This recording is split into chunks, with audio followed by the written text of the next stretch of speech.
নমস্কাৰ কি খবৰ মই নিৰঞ্জন বৰা মোৰ ইউটিউব চেনেল নিৰঞ্জন বৰালৈ আপোনালোক সকলোকে স্বাগতম জনাইছো আজি এইটো ভিডিঅ'ত আপোনালোকে ইণ্ডিয়ান আৰ্মি অগ্নিবীৰ যেহেতু ইণ্ডিয়ান আৰ্মি সকলোখিনি পোষ্ট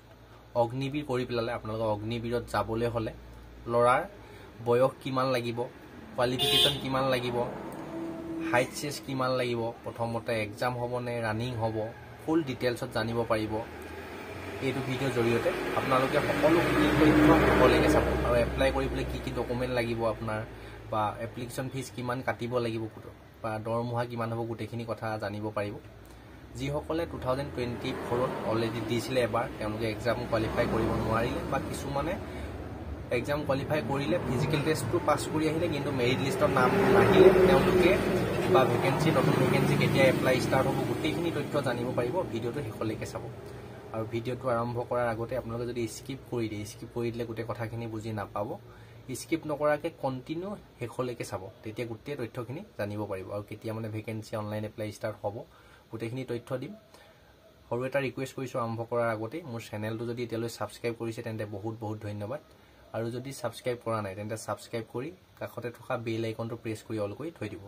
তেতিয়া মই এনে ধৰণৰ গুৰুত্বপূৰ্ণ ভিডিঅ'সমূহ আপলোড দি থাকিলে প্ৰতিটো ভিডিঅ'ৰ নটিফিকেশন পাব আৰু কন্টিনিউ ভিডিঅ'খিনি চাই আপোনাৰ আগন্তুক দিনত যদি সপোন এটা আছে ডিফেন্সত যোৱা বা যিকোনো এটা চাকৰি লোৱাৰ আপোনাৰ সপোনটো দিঠক কৰিব পাৰিব আহক এতিয়া আমি ভিডিঅ'টো আৰম্ভ কৰো প্ৰথম কথা হ'ল ইণ্ডিয়ান আৰ্মি অগ্নিবীৰত যাবলৈ হলে আপুনি মেট্ৰিক পাছ কৰিব লাগিব যদি জিডি যেটো বন্ধুক লোৱা জিডিত যাবলৈ হলে মেট্ৰিক পাছৰ লগতে আপুনি সিম্পল মেট্ৰিক পাছ কৰিলে নহব সেকেন্ড ডিভিজনত মেট্ৰিক পাছ কৰিব লাগিব 45% থাকিব লাগিব এপ্লাই কৰিবলৈ হলে এপ্লাই কৰিব তেতিয়াহে পাৰিব মানে আৰু প্ৰতিটো সাবজেক্টত মানে 33ৰ ওপৰত নাম্বাৰ পাব লাগিব তেতিয়া জিডিত আপোনালোকে এপ্লাই কৰিব পাৰিব বা ইন্টাৰভিউ দিব পাৰিব বা যাব পাৰিব তাৰপিছত ট্ৰেডমেনত যাব পাৰিব আপোনালোকে যদি সেকেন্ড ডিভিজন নাই তেতিয়া হলে আপুনি ট্ৰেডমেন দুটা ট্ৰেডমেন থাকে এটা মেট্ৰিক পাছ ট্ৰেডমেন এটা 8 পাছ ট্ৰেডমেন মেট্ৰিক পাছ ট্ৰেডমেনত যাবলৈ হলে আপুনি সিম্পল মেট্ৰিক পাছ কৰিলে হ'ব যেনে তেনে থাৰ্ড ডিভিজনত কিন্তু প্ৰতিটো সাবজেক্টত 33 মাৰ্কটো থাকিব লাগিব এটা সাবজেক্টতো যদি 33 নাথাকে তেতিয়া আপোনালোকে এপ্লাই কৰিব নোৱাৰিব আৰু যাব নোৱাৰিব ইণ্ডিয়ান আৰ্মি ট্ৰেডমেনত আৰু এটা থাকে 8 পাছ ট্ৰেডমেন তাতো আপোনালোকে যাব পাৰিব এইটোত আপুনি যেনে তেনে থাৰ্ড ডিভিজনৰ পাছ কৰিলে হ'ব কিন্তু লগতে প্ৰতিটো সাবজেক্টত আপোনাৰ 33 মাৰ্ক থাকিব লাগিব তেতিয়াহে আপোনালোকে এপ্লাই কৰিব পাৰিব কোৱালিফিকেশনটো গম পালে তাৰ পিছত আহিলে বয়সটো অগ্নিবীৰত জানে 17 বছৰ 6 মাহ 17.5 বছৰ বয়সৰ পৰা 21 বছৰলৈকে আপোনালোকে এপ্লাই কৰিব পাৰিব ইন্টাৰভিউ দিব পাৰিব 21 বছৰ ভিতৰত ল'ব লাগিব অগ্নিবীৰত 21 বছৰ পাৰ হৈ গলে আপোনালোকে অগ্নিবীৰত যাব আৰ্মি অগ্নিবীৰত যাব নোৱাৰিব তাৰ পিছত আহিলে আপোনালোকৰ সিলেকশন প্ৰসেস এপ্লাই কৰোতে আপোনালোকে এপ্লাই কৰিবলৈ এপ্লিকেশন ফিজ কাটিব লাগিব 250 টকাকে আপোনালোকে এপ্লিকেশন ফিজ কাটিব লাগিব 250 নে 350 টকা আপোনালোক সকলোৱে এপ্লিকেশন ফিজ কাটিব লাগিব আৰু ইয়াত এসসি এসটি ওবিসি কোনো ধৰণৰ সিস্টেম নাই সকলোৱে অগ্নিবীৰত এপ্লিকেশন ফিজ কাটিব লাগিবই কম্পালসৰি তাৰ পিছত আহিলে সিলেকশন প্ৰসেস এপ্লাই কৰাৰ আপোনাৰ এক মাহ যেহেতু এপ্লাই হ'ব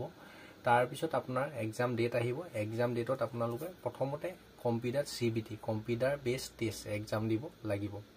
সিবিটি আপোনালোকে 33 মাৰ্ক পালে পাস কৰিব মানে অগ্নিবীৰ এক্সাম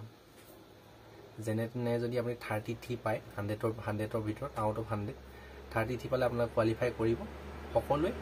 আৰু এসসি এসটি কোনো ধৰণৰ কথা নাই খালি 32% পাব লাগিব এক্সাম যিমান মাৰ্ক হয় নহওক 33% 100ৰ ভিতৰত হলে 33 মাৰ্ক আপোনালোক এক্সামত পাব লাগিব তেতিয়া এক্সাম পাস কৰিব তাৰ পিছতে ফিজিক্যাল টেষ্ট হ'ব আপুনি যদি এক্সামটো যেনে তেনে কোৱালিফাই কৰে এক্সামত যিমান পাৰে আপুনি নাম্বাৰ হৰহকে উঠাবলৈ চেষ্টা কৰিব তেতিয়া মেৰিটৰ নাম অহা চান্সটো খুব ধুনিয়াকে থাকে এক্সাম কোৱালিফাই কৰাৰ পিছতে আপোনাৰ ফিজিক্যাল টেষ্ট হ'ব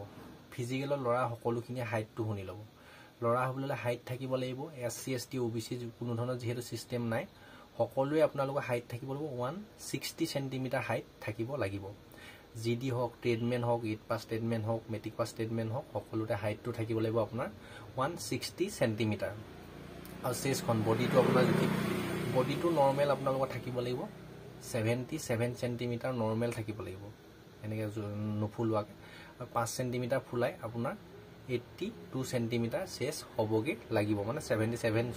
সেন্টিমিটাৰ যদি নৰ্মেল থাকে 5 সেন্টিমিটাৰ মানে আপুনি খোলাব পাৰিবই 5 10 খোলাই 15 খোলাই এটো আপোনাৰ নিজৰ কাৰণে ভাল কথা মানে 5 সেন্টিমিটাৰ মিনিমাম খোলাব লাগে তাৰ পিছতে আপোনাৰ প্ৰথম যেহেতু হাইটটো চেক কৰিহে আপোনাৰ ৰানিং কৰিবলৈ সোমোৱাব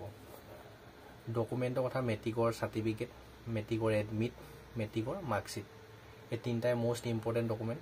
আপোনালোকৰ থাকিলে এপ্লাই কৰিব পাৰিব আৰু এটা ইমেইল আইডি আৰু এটা আপোনালোকৰ ফোন নাম্বাৰ হেগিটা থাকিলে আপোনালোকৰ ডকুমেন্ট ক্লিয়াৰ হৈ যাব আৰু যেতিয়া আপুনি এক্সাম কোৱালিফাই কৰিব বা এক্সাম পাস কৰিব ফিজিক্যাল টেষ্ট দিবলৈ যাওঁতে কি ডকুমেন্ট লৈ যাব লাগে আৰু আধাৰ কাৰ্ডটো লাগিব মই সৰি ক'বলৈ পাহৰি গৈছো আপোনাৰ এডমিট কাৰ্ডখনৰ উল্লেখ থাকিব আৰু নেক্সট আপোনালোকে কি document physical test medical test document verification দিবলৈ যাওঁতে লৈ যাব লাগিব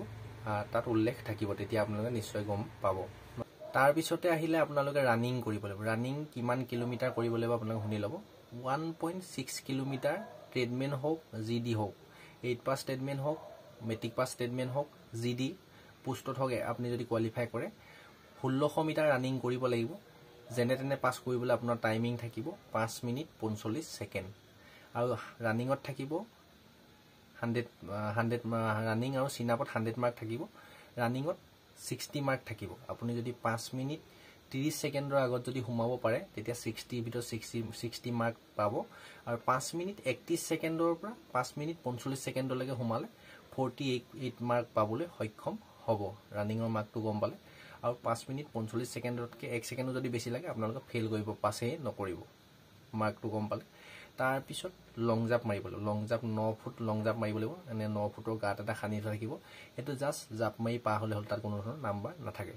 তাৰ পিছতে বেকা বেকিকে প্ৰায় 3 ফুট মান ওপৰত কাঠৰ হক লোহাৰ হক এটা ৰাস্তা বনাই থোৱা থাকিব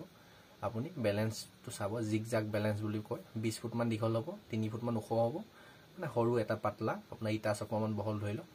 তাত আপোনাৰ খুচকাহি পাৰ হৈ যাবলৈ তো সাধাৰণ কথা পাৰিব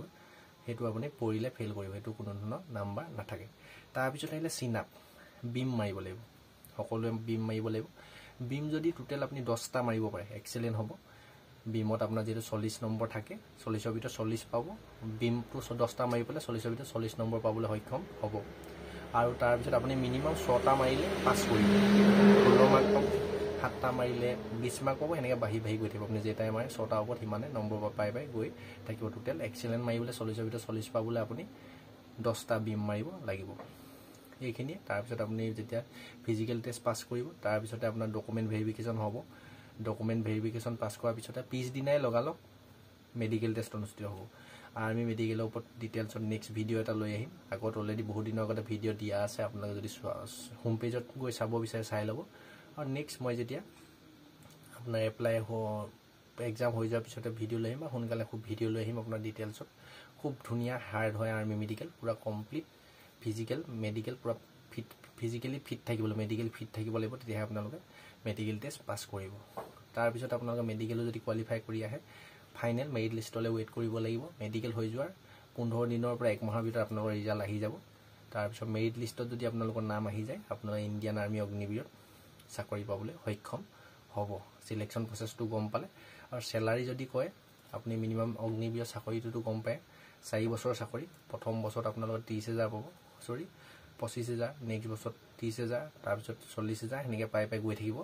4 বছৰত আপোনালোকৰ টোটাল স্যালাৰি পাবগে 20 লাখ 21 লাখ মান পাব তাৰে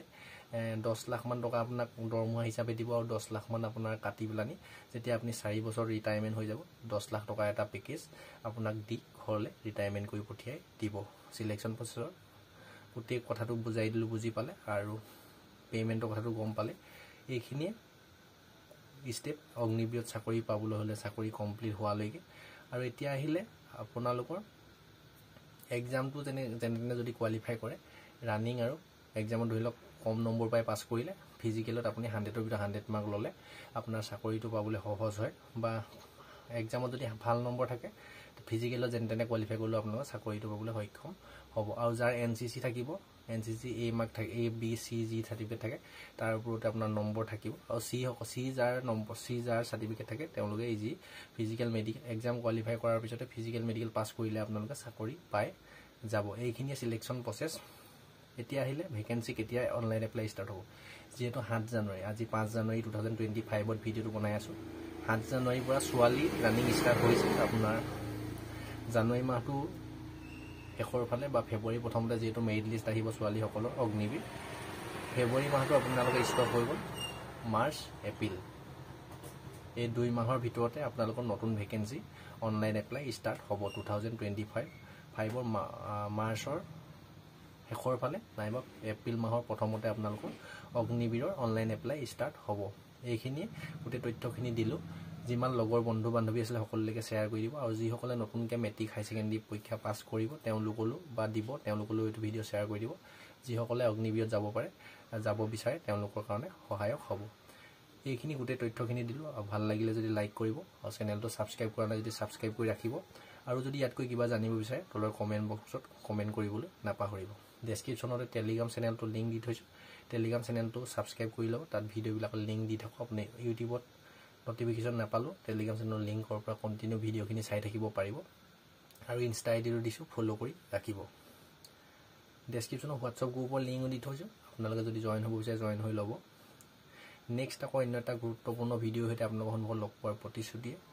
ঘৰখন পৰিয়ালটো সমাজখন তথা দেশখনৰ উন্নতিৰ হকে প্ৰতিটো ক্ষেত্ৰতে কাম কৰি যাওক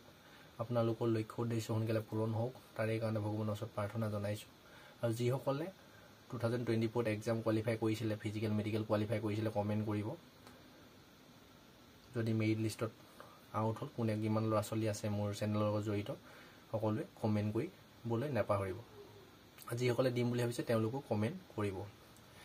আজি ভিডিঅ'টোৰ পৰা ইমানতে বিদায় লৈছোঁ নেক্সট আকৌ অন্য এটা অতি গুৰুত্বপূৰ্ণ ভিডিঅ' সৈতে আপোনালোকৰ সন্মুখত লগ পোৱাৰ প্ৰতিশ্ৰুতিৰে